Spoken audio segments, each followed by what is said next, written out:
Namaste and welcome back to Waking Up with Mindful Serenity. And we're going to reach into the jar and grab another question to answer within a 10-minute time frame. I have been going over my 10 minutes as well. I don't have my clock with me, so bear with me. Whoa. Okay, I think this says, and I'm not sure, accountability for actions. Accountability for actions. Okay, we've been on a kind of a topic mission here, myself and others, on the difference between guilt and accountability and shame and all those types of things. So this is just a statement, and it says accountability for action. So I'm going to say, what is accountability for actions all about? And use that as my question. I'm going to take a deep breath, and I'm going to exhale. Wow. What is accountability for action? I know I often talk about guilt and how unhealthy it is. Only unhealthy, guilt-making, I guess, is when I stress on when we make ourselves guilty or others guilty as a punishment for what we've done or haven't done. But there is something about accountability for actions, and I'm a big advocate for accountability for actions. I'm a big advocate for us human beings taking the accountability for the things we do. The things we do and our actions are often a result of three body parts, if you want to consider it that way when we look at the koshas. What the physical body does, how the physical body acts out against another or against self or against society, against nature, whatever. And what the energetic body does, what energy we're putting out there into the world, and what our mental body does, what kind of thoughts we have, what kind of feelings we have about other people. So there's three things that we are accountable. The last and fifth remembrance of the Buddha's five remembrances are that my actions are basically my actions are my only true belongings. Okay, I cannot escape the consequences of my actions, and that's a really important remembrance, because what it tells us is that though we may not have much in terms of material stuff, no matter what we try to cling to or whatever out there in the real world, we can't take that with us. What we take with us are the actions. That's what we own, the actions that we partook in, as well as the consequences of those actions. And all actions have some type of consequence. All actions will result in what is known as a ripple effect in some way. If I say something to you that hurts your feelings, and you get all upset, and you turn around and go and say something to your child gets all upset by what they hear and turns around and kicks the dog. The dog goes off and chases a cat, whatever. All that ripple effect from one experience of being triggered by something someone said or did. So the emotions and the behaviors and the thoughts and the words are so important when we talk about actions as well. What words do we use when we're talking to people? What tone of voice do we use when we are talking to others? So all those things belong to the actions that we need to be accountable for, because it's the only thing we own. Anything that comes from this body and this mind in the form of an action is mine. I am responsible for it. I am accountable for it. And what does accountable mean?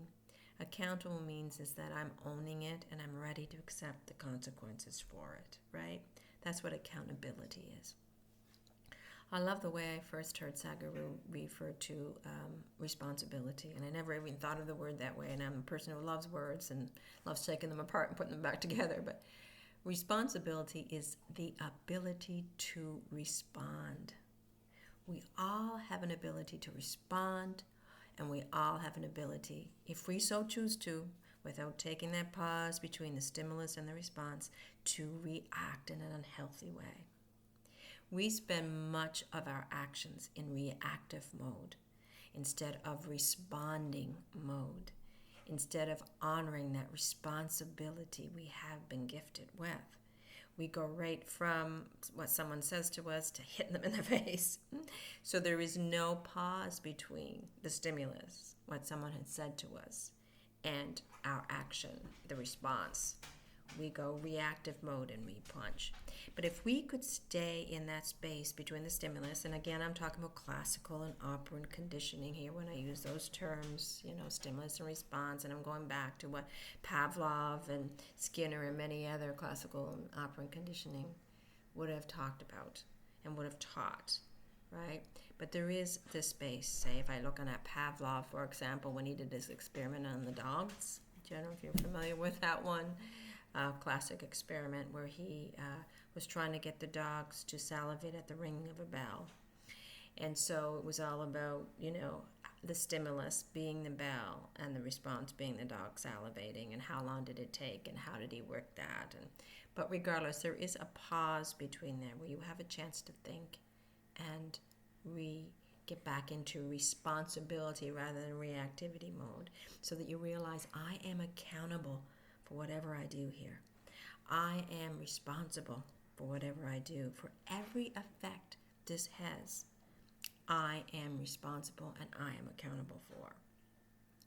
And so when you think of that in that pause between the stimulus and response, you're less likely to react in a reactive mode based on that automatic, I don't like this feeling, I want to get rid of it, so how dare you say that? I'm going to push you away and slap you across the face for saying it, or I'm going to say something back that's twice as harsh, or I'm going to yell and raise my voice, or I'm going to energetically just dump all this negative energy on you just because you dumped some negative energy on me, and you're just, perpetuating this negativity from one human being to the other.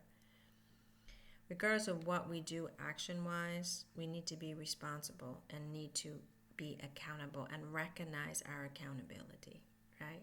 Recognize that we have the ability and the choice to respond, and that's why we are accountable. Whether we know it or not, there is a pause between that stimulus and response, and we can use it to the best for our sake and for the sake of everyone around us, for all beings around us. Or we could just diminish that space and go right to the reaction. And so therefore, when we are reacting, we are causing pain and suffering, not just for the individuals we are acting against or reactive with, but in all the ripple effect that action will have on other individuals. We are harming ourselves because we are doing something that goes against our true nature, okay? Our true loving, peaceful, higher consciousness nature, which includes all those emotions that from acceptance all the way up to bliss, right? The lower consciousness emotions that are based on the fear humans experience go from below acceptance all the way down to utter despair. Hate, anger being amongst those. A sense of justice and self-righteousness being amongst those. A sense of my right to judge somebody else and then respond accordingly, react accordingly to that judgment. So when we look at accountability for our actions, what we're doing then is we're owning the fact that only I am responsible, have the ability to respond to what I, as this human body, as this human mind, as this human psyche, does. Only I own it. It's mine. Every effect that ripples off of what I do, I am responsible for.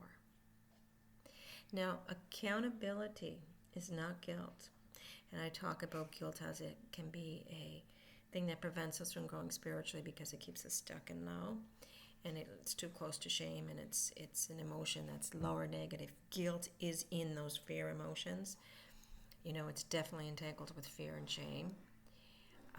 It doesn't allow us to go from acceptance upward.